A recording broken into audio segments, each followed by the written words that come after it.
अब अनुमान के प्रकार को देखो, तो प्रथम दृष्टया प्रयोजन की दृष्टि से अनुमान के प्रकार, अनुमान को कई दृष्टिकोण से विभेदित किया गया है। अनुमान के प्रकारों को कई तरीके से बताया गया है। इसमें प्रयोजन की दृष्टि से अनुमान के दो प्रकार हैं, अनुमानम द्विविधम स्वार्थम परार्थम च। एक स्वार्थानुमान और दूसरा परार्थानुमान।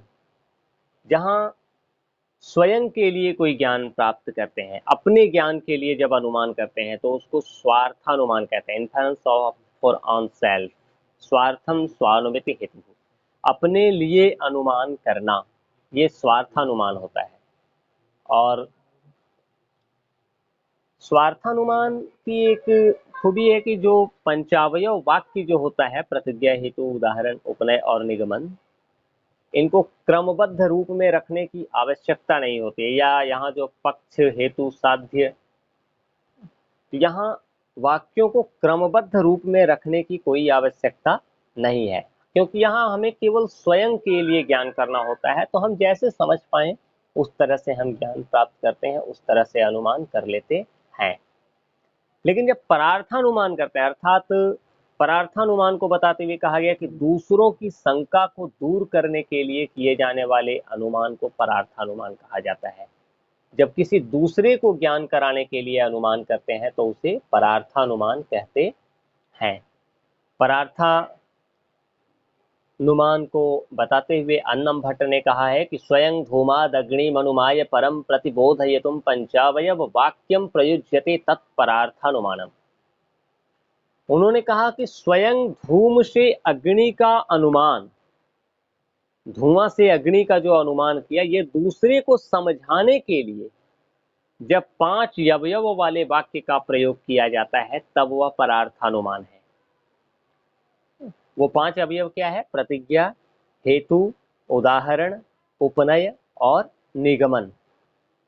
इनका जब प्रयोग करके ज्ञान प्राप्त करते हैं तो वो परार्थानुमान होता है। तो अपने लिए जहां अनुमान करते हैं वो स्वार्थानुमान है, और जहां दूसरे को समझाने के लिए या ज्ञान का बोध कराने के लिए अनुमान करते हैं तो वो परार्थानुमान है। जब बौद्ध दर्शन में देखो तो बौद्ध दर्शन में भी अनुमान के इन्हीं दो प्रकारों को माना गया है, स्वार्थानुमान और परार्थानुमान।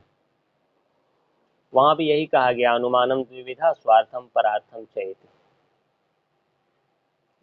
एक अन्य दृष्टि, अभी तो प्रयोजन की दृष्टि से हमने देखा दो प्रकार, और जब प्राचीन न्याय में जाओ तो प्राचीन न्याय में अनुमान के 3 प्रकार बताए गए हैं, पूर्ववत अनुमान, शेषवत अनुमान और सामान्यतो दृष्ट अनुमान। तत्पूर्वकम त्रिविधम अनुमानम पूर्ववत शेषवत सामान्यतो दृष्टम च। पूर्ववत अनुमान क्या है? ज्ञात कारण के आधार पर अज्ञात कार्य का अनुमान करना पूर्ववत अनुमान कहा जाता है। यानी हमें कारण ज्ञात है, जैसे ही बाहर निकला हमने देखा कि जमीन भींगी हुई है, ये कारण है, तो जमीन का भींगा होना मुझे ज्ञात है, लेकिन उसके आधार पे हम ये अनुमान करते हैं कि रात में बारिश हुई होगी, बारिश होना अज्ञात है। तो ज्ञात कारण के आधार पे अज्ञात कार्य का अनुमान करते हैं तो वो पूर्ववत अनुमान कहा जाता है। इसमें भविष्य के कार्य का अनुमान वर्तमान कारण के आधार पर होता है। दूसरा है शेषवत अनुमान। ज्ञात कार्य के आधार पर अज्ञात कारण का अनुमान करना शेषवत अनुमान कहा जाता है। अब कार्य क्या? बारिश हो रही है। अब बारिश होने के आधार पे हम ये अनुमान कर लें कि अवश्य कल सुबह जमीन गीली होगी, तो ये शेषवत अनुमान कहा जाता है।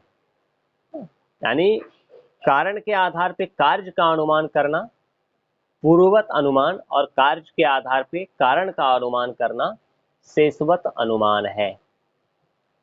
तो पूर्ववत, शेषवत, और दूसरा है सामान्यतो दृष्ट अनुमान। यानी दो वस्तु को साथ साथ देखें तब एक को देखकर दूसरे का अनुमान करना, ये सामान्यतो दृष्ट है।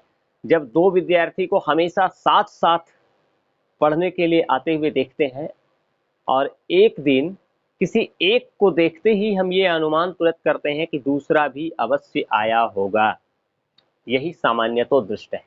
तो प्राचीन न्याय के अनुसार अनुमान के ये 3 प्रकार हैं, पूर्ववत, शेषवत और सामान्यतो दृष्ट।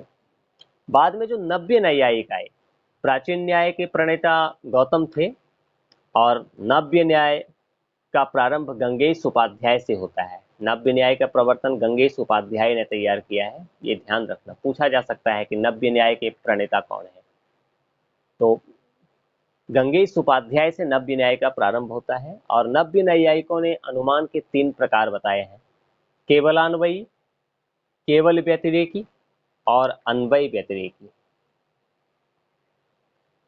जब व्याप्ति की स्थापना भावात्मक उदाहरणों से होती है, वहां जब पॉजिटिव एग्जाम्पल दिया जाता है, तब उस अनुमान को केवलान्वयी अनुमान कहते हैं। अन्नम भट्ट ने केवलान्वयी अनुमान को बताते हुए कहा, अन्वय मात्र व्याप्तिकम केवलान्वयी, अर्थात जहां केवल अन्वय व्याप्ति रहती है उस लिंग को, उस हेतु को केवलान्वयी कहते हैं। अन्वय मतलब भावात्मक उदाहरण। केवल व्यतिरेकी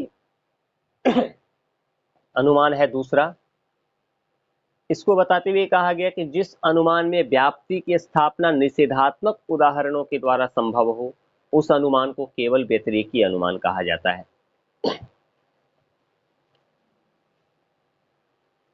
यहां केवल निषेधात्मक उदाहरण होगा। अन्नम भट्ट केवल व्यतिरेकी अनुमान को बताते हुए कहते हैं, व्यतिरेक मात्र व्याप्तिकम केवल व्यतिरेक, अर्थात केवल व्यतिरेक व्याप्ति वाले, अर्थात नकारात्मक, निषेधात्मक, केवल व्यतिरेक व्याप्ति वाले लिंग अर्थात हेतु को केवल व्यतिरेकी कहते हैं। यहाँ नेगेटिव, अभावात्मक, निषेधात्मक उदाहरणों के द्वारा व्याप्ति की स्थापना की जाती है और अनुमान किया जाता है। अन्वय व्यतिरेकी और तीसरा अनुमान है अन्वय व्यतिरेकी। जिस अनुमान में व्याप्ति की स्थापना अन्वय और व्यतिरेक दोनों विधि से हो, अन्वय विधि और व्यतिरेक विधि दोनों विधियों से हो, उसको अन्वय व्यतिरेकी अनुमान कहते हैं। अन्वय व्यतिरेकी अनुमान में अन्वय विधि का भी सहारा लिया जाता है और व्यतिरेक विधि का भी। भावात्मक उदाहरण भी रखे जाते हैं और निषेधात्मक उदाहरण भी रखे जाते हैं। यहाँ अन्वय व्यतिरेकी को बताते हुए अन्नम भट्ट अपनी पुस्तक तर्क संग्रह में कहते हैं कि अन्वय व्यतिरेकेन च व्याप्ति मदन्वय व्यतिरेकी, अर्थात जहां अन्वय और व्यतिरेक व्याप्ति रहती है उस लिंग को अन्वय व्यतिरेक कहते हैं। अन्नम भट्ट ने ये जो 3 प्रकार हैं अनुमान के, केवल अन्वयी, केवल व्यतिरेकी और अन्वय व्यतिरेकी, इसे लिंग के 3 प्रकार बताए हैं। उन्होंने कहा, लिंगम त्रिविधम, अन्वय व्यतिरेकी, केवलान्वयी, केवल व्यतिरेकी चेति, अर्थात ये जो 3 प्रकार हैं, अन्वय, केवलान्वयी, केवल व्यतिरेकी और अन्वय व्यतिरेकी, ये लिंग के 3 प्रकार हैं। यहाँ ये हमेशा ध्यान रखना, लिंग और लिंगी की बात आती है ना, कि लिंग के 3 प्रकार हैं, ये केवलान्वयी, केवल व्यतिरेकी और अन्वय व्यतिरेकी, ये लिंग के 3 प्रकार हैं, ऐसा अन्नम भट्ट कहते हैं। तो लिंग होता क्या है?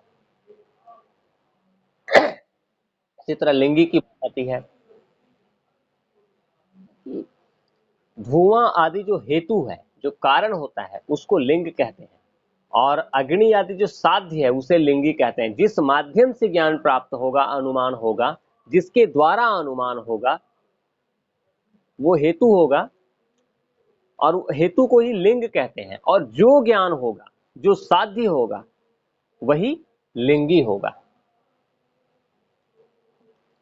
अब हमने अभी बात किया था परार्थानुमान में अनुमान के 5 अवयवों का सहयोग लेना पड़ता है, इसे भी हमने पहले पढ़ा है। तो जब मनुष्य अपने लिए अनुमान करता है तब वह 3 अवयवों का प्रयोग करता है, प्रतिज्ञा, हेतु और उदाहरण, या उदाहरण, उपनय और निगमन। लेकिन कभी कभी हमें दूसरों के सामने किसी तथ्य को प्रमाणित करने के लिए अनुमान का सहारा लेना पड़ता है, और ऐसी परिस्थिति में हमें 3 की जगह 5 अवयवों का प्रयोग करना पड़ता है। वो 5 अवयव कौन कौन से हैं? प्रतिज्ञा, हेतु, उदाहरण सहित व्याप्ति वाक्य, उपनय और निगमन। याद कर लो, प्रतिज्ञा 1, दूसरा हेतु, तीसरा उदाहरण सहित व्याप्ति वाक्य, चौथा उपनय और पांचवा निगमन। प्रतिज्ञा, पर्वत पर अग्नि है। हेतु, क्योंकि पर्वत पर धुआं है। उदाहरण सहित व्याप्ति वाक्य, जहां जहां धुआं होता है वहां वहां अग्नि भी होती है, जैसे महानस यानी रसोई घर। चौथा, पर्वत पर धुआं है। पांचवा, इसलिए पर्वत पर अग्नि है। ये पंचावयव वाक्य है। यानी प्रतिज्ञा, हेतु, उदाहरण सहित व्याप्ति वाक्य, उपनय और निगमन, अनुमान के ये 5 अवयव हैं। प्रतिज्ञा, हेतु, उदाहरणोपनय निगमनानि पंचावयवा। अब प्रतिज्ञा क्या है? Enunciation of the propositions to be proved, यानी अनुमान के द्वारा जिस वाक्य को हम सिद्ध करना चाहते हैं उसे प्रतिज्ञा कहते हैं। हम क्या सिद्ध करना चाहते हैं? जैसे पर्वत अग्नि वाला है, यह प्रतिज्ञा है, क्योंकि हम इसी को सिद्ध करेंगे। प्रतिज्ञा के बाद दूसरा वाक्य है, दूसरा जो अवयव है वो है हेतु, यानी अपनी प्रतिज्ञा को सिद्ध करने के लिए जो युक्ति दी जाती है, जो तर्क दिया जाता है, वही हेतु है। तो पर्वत अग्नि वाला है, इसको सिद्ध करने के लिए हम क्या तर्क देंगे? धूम वाला होने से, क्योंकि पर्वत धूमवान है। धूमवत्वादिति हेतु। तीसरा, उदाहरण सहित व्याप्ति वाक्य। प्रतिज्ञा हो गया, उसको हम सिद्ध करेंगे। हेतु के लिए हमने तर्क दिया, उसको सिद्ध करने के लिए। अब तर्क को और मजबूत करने के लिए हम उदाहरण प्रस्तुत करते हैं कि ये भी होता है, देखो। यानी जिस युक्ति के आधार पर साध्य को प्रमाणित किया जाता है, जिस तर्क के आधार पर साध्य को सिद्ध किया जाता है, उसकी पुष्टि के लिए, उसको कंफर्म करने के लिए दृष्टांत उपस्थित करना, उदाहरण उपस्थित करना ना, यही उदाहरण है। तो दृष्टांत के अतिरिक्त उस दृष्टांत में व्याप्ति होना आवश्यक है। मतलब वो संबंध हमेशा होना चाहिए, अनौपाधिक होना चाहिए, उपाधि से रहित होना चाहिए, शर्त से रहित होना चाहिए, ये भी जरूरी है। इसलिए कहते हैं कि उदाहरण सहित व्याप्ति वाक्य होना चाहिए उसको।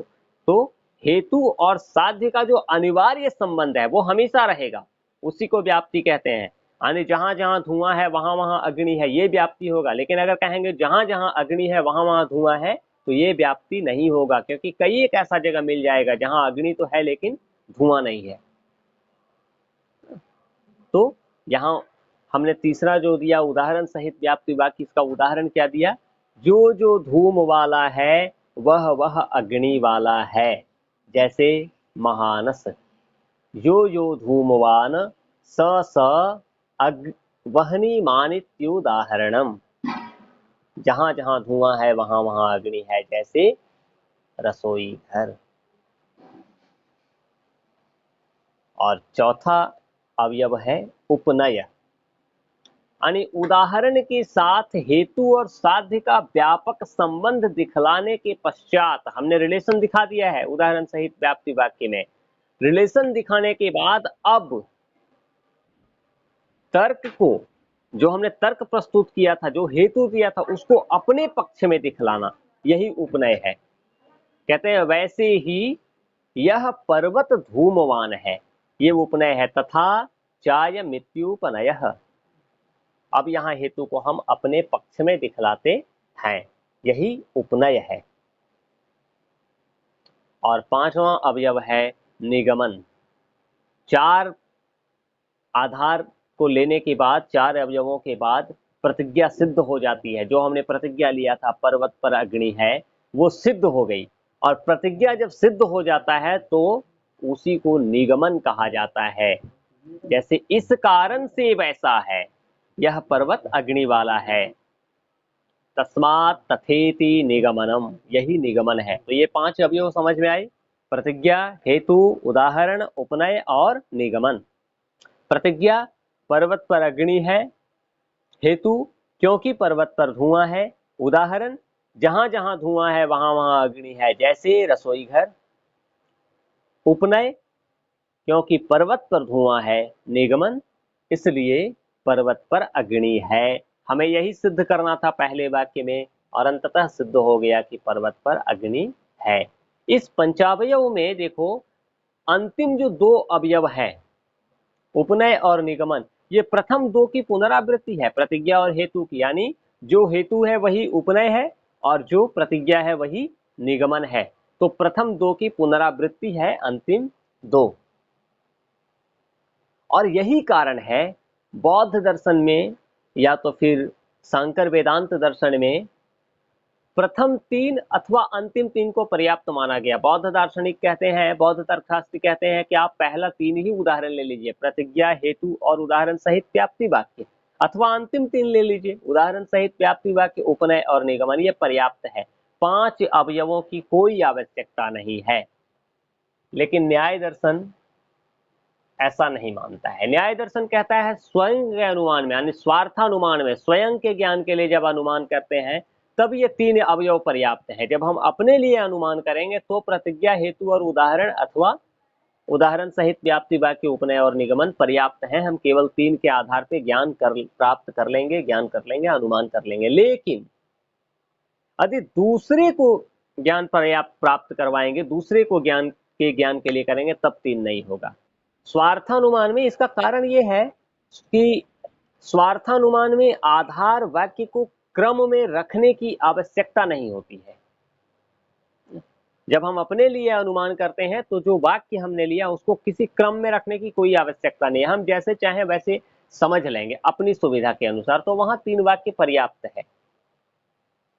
लेकिन परार्थानुमान में जब हम दूसरे के ज्ञान के लिए अनुमान करते हैं तब आधार वाक्य को एक निश्चित क्रम में रखना पड़ता है। इसलिए परार्थानुमान के लिए अनुमान के ये जो 5 अवयव हैं वो आवश्यक है, अनिवार्य है।